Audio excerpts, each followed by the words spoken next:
Boston College football has had 2 straight seasons with a first-round draft pick. On today's show, I'm going to tell you why Christian Mahogany is going to make it 3 straight seasons in 2024. You are Locked On Boston College, your daily podcast on the Boston College Eagles, part of the Locked On Podcast Network, your team every day.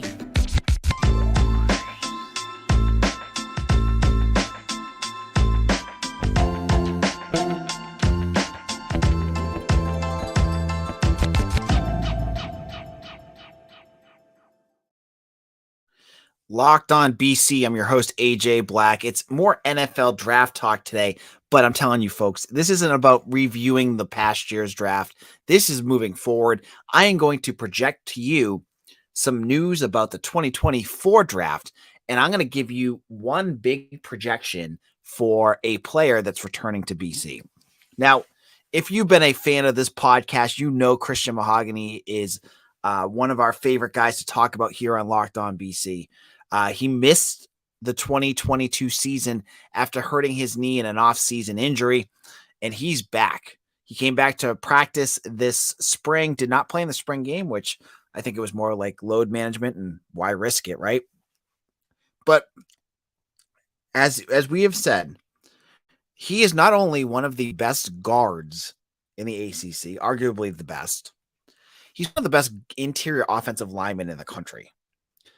And so we have had a nice run here at BC with 2 straight years of players going in the first round. You saw Zay Flowers this year, going to the Baltimore Ravens, and the guard Zion Johnson going to the Los Angeles Chargers.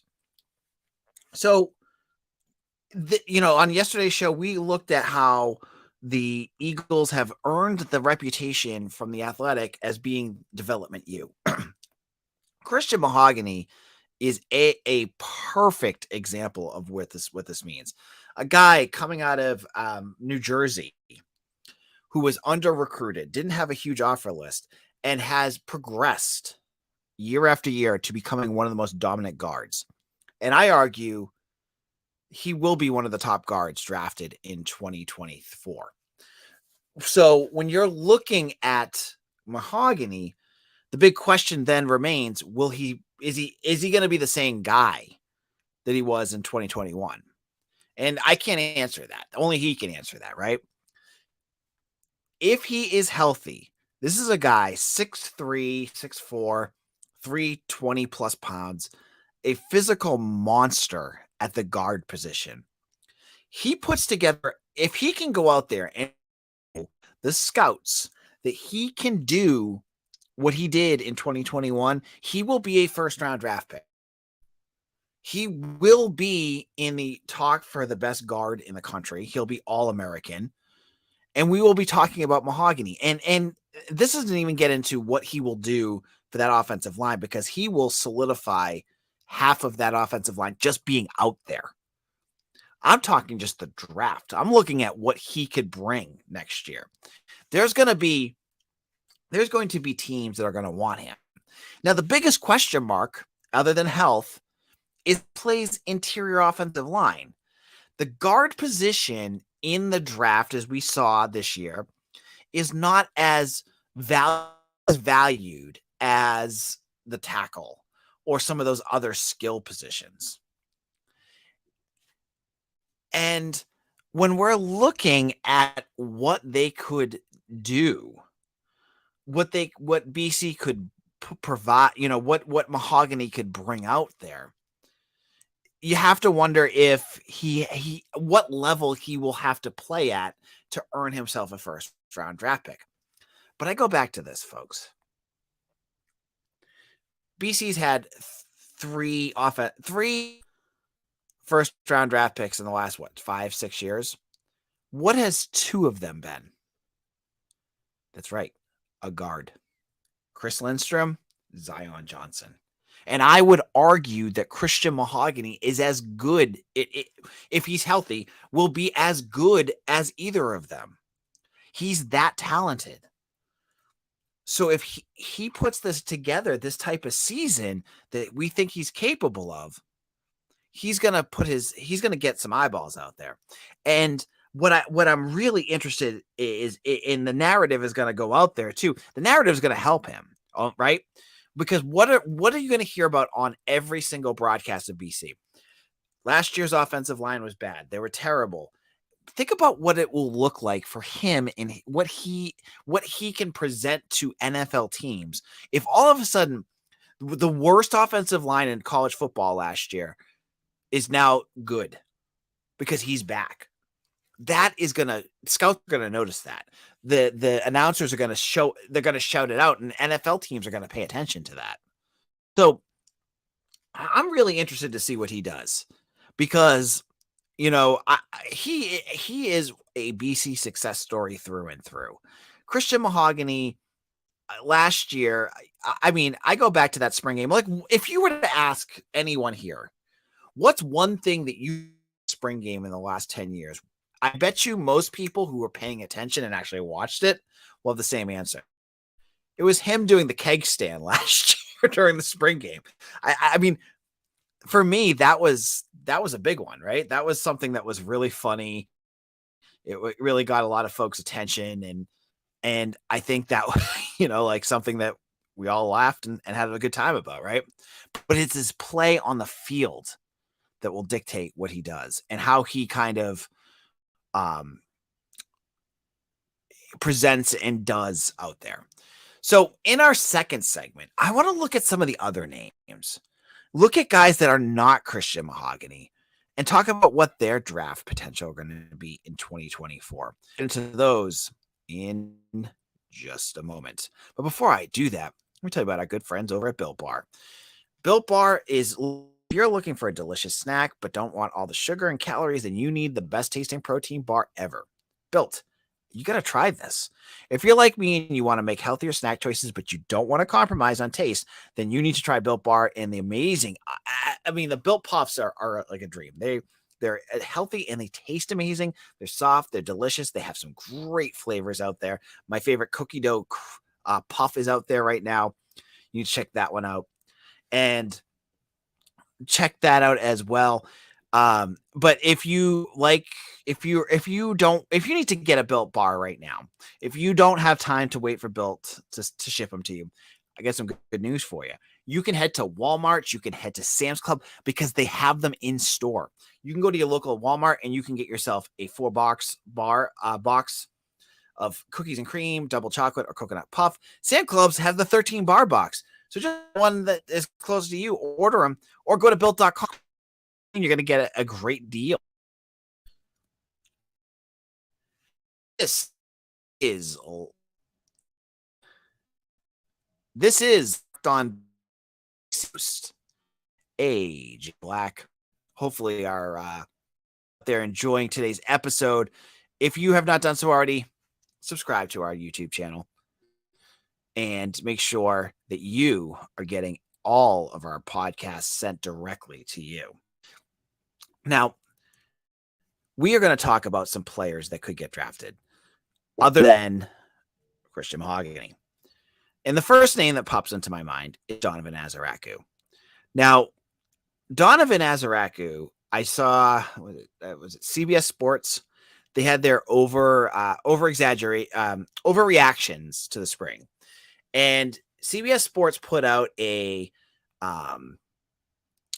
for BC that their overreaction was that Donovan Azaraku would lead the ACC in sacks this year. And I don't know if that's an overreaction, folks, right? Like, he was one off last year and he was only a sophomore, right? So if he continues to improve, if he becomes dominant, could Donovan Azaraku become the next, could he be a draft pick? Absolutely. He's got a lot of the intangibles. Like, one of the big knocks on some of the guys that haven't been able to get drafted from BC is, like, what do they do that's different? Donovan Azaraku has, I think, when he gets tested, when he gets to a combine or a pro day, I think his speed and size will get him more noticed.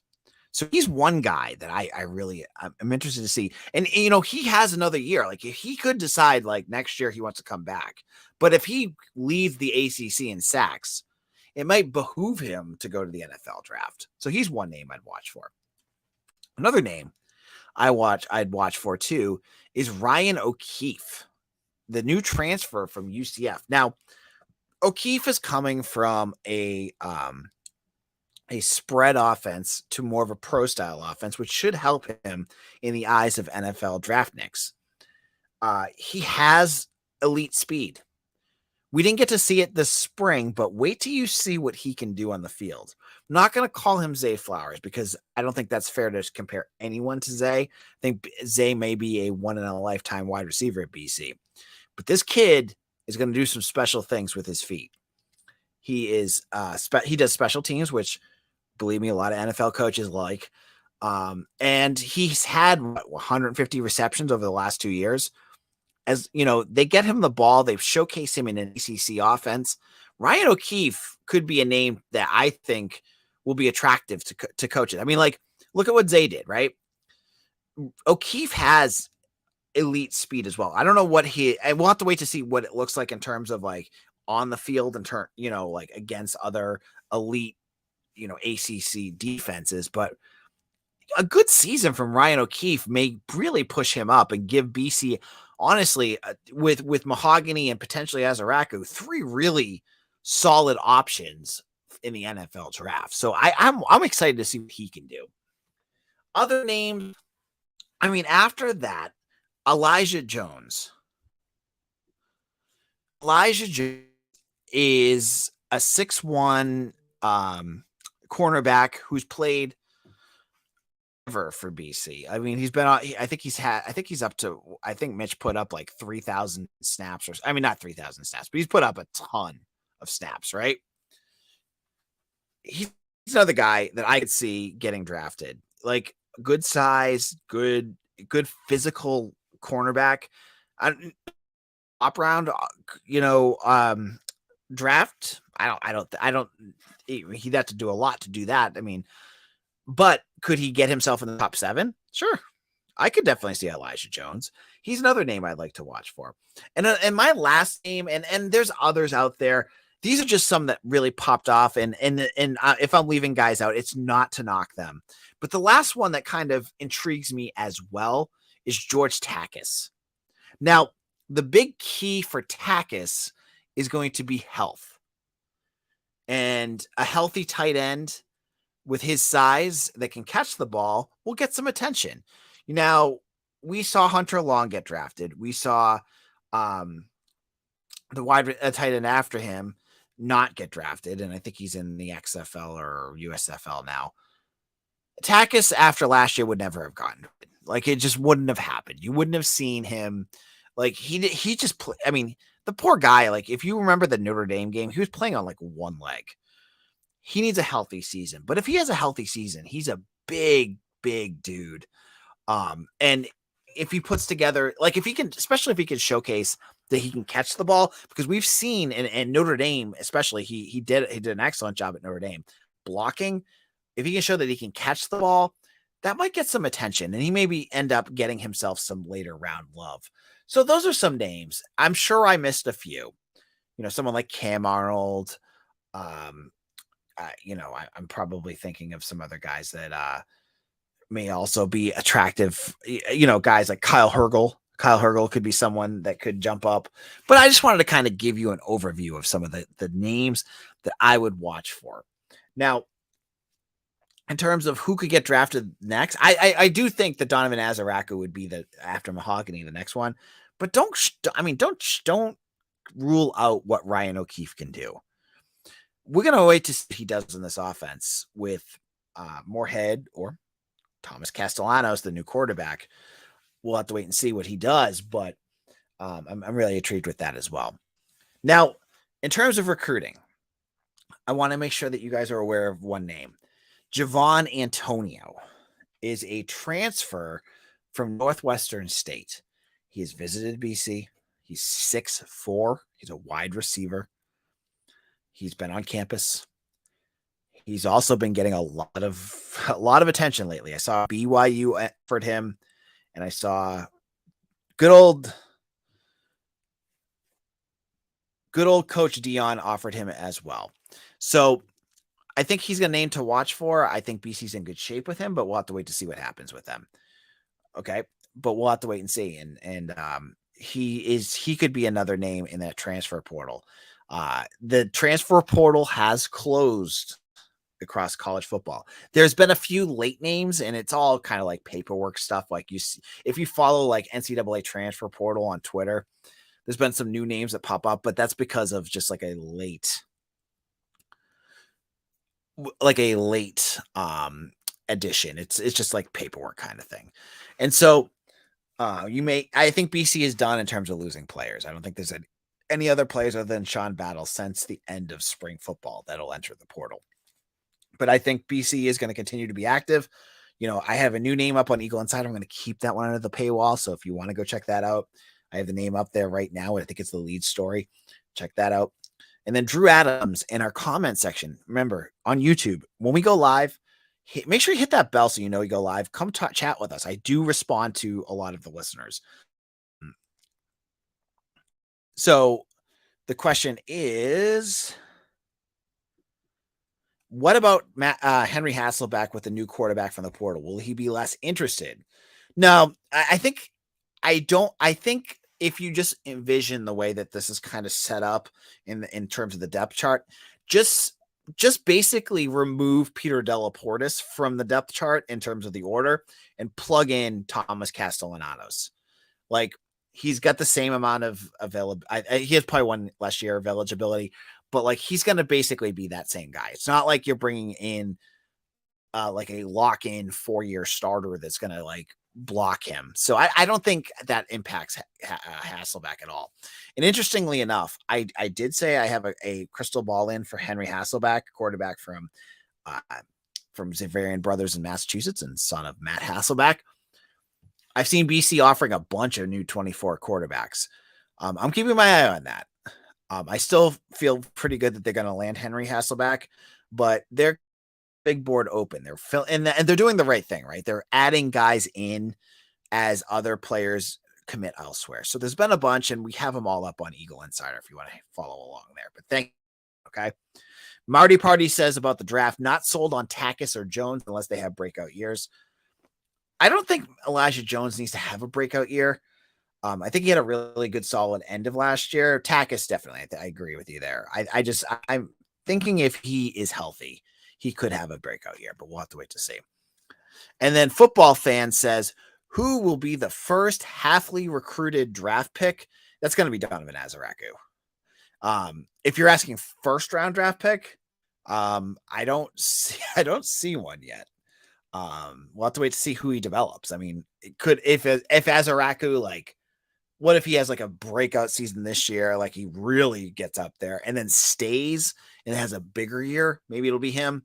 But like right now, I don't see a guy that I would say is like a first round draft pick. All right. In our final segment, going to look at some big news for lacrosse, some bad news for baseball, even though they didn't play, and some other things that have been popping up on BC. We'll get into that in just a moment.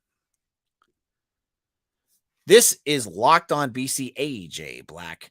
Let's kick this off with some lacrosse news, because as we said just the other day, the women's lacrosse team won the school's first ACC championship since 2007, which is, if you're just getting into BC sports, tells you how dire things are, because that was men's soccer. I'm talking the school itself. They had not won an ACC championship in over 15 years.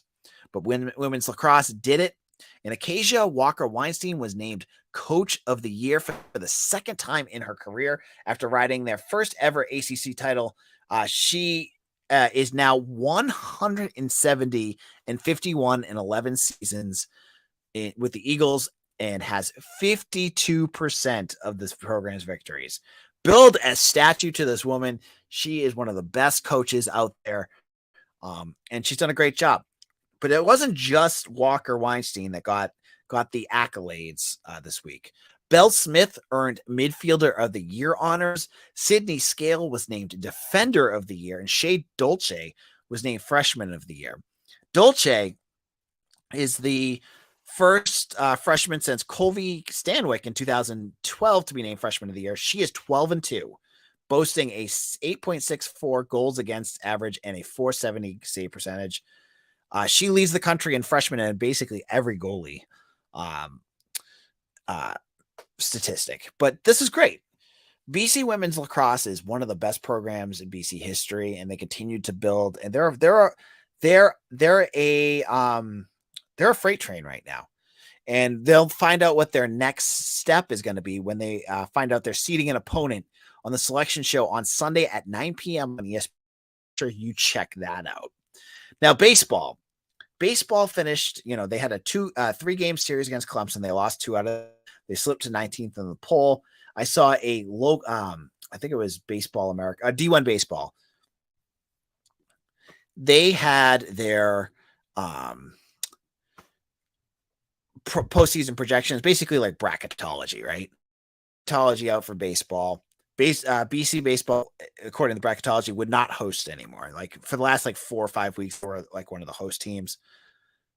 And the newest projection has them going to Stores that go to Connecticut. Oh God, I don't think BC needs to play Connecticut again. And so, I think that's one thing to watch for. But bad news more so was that they play this week. They had 2 basically local games against not UMass Lowell, Bryant and Merrimack. And they did not get to play either of those games. Those would have been 2 easy wins for them. They're canceled. They're not going to get played. That's tough news. You just want to rack up the wins. So they don't have that. And then this weekend, they're going to get their next, they get to play their next weekend of games against, and I have it right in front of me, Wake, which is going to at Wake Forest. My God, this is going to be the toughest series BC plays. They're number 2. Wake Forest is a freaking, they're a truck right now. They are very, very good. And the thing that worries me about BC baseball in this game is that BC's hitting has basically kind of bailed out some of the pitching lately. Wake Forest's offense is insane. Every time I turn on a game, they've got guys loading the bases, hitting home runs. If BC's pitching staff does not have their A game against the Demon Deacons, this could be an ugly weekend. And BC needs to have some sort of momentum. So I don't know what would be a realistic goal for this weekend, but 1-2 wins, we'll have to wait and see. So this is AJ Black. I'm cutting out here. So I got some good news for you folks. I got new internet tomorrow. I got them kind of installed, bigger bandwidth, all the goodies here. So hopefully all the little glitchy stuff, I hope it'll be gone by tomorrow. Because I ordered the Primo brand, the Primo bandwidth. So no issues coming up, hopefully. Thank you all so much. We'll be back again tomorrow. Follow me on Twitter at AJ Black. For all you everydayers, thank you all so much. Take care, everyone. See you soon.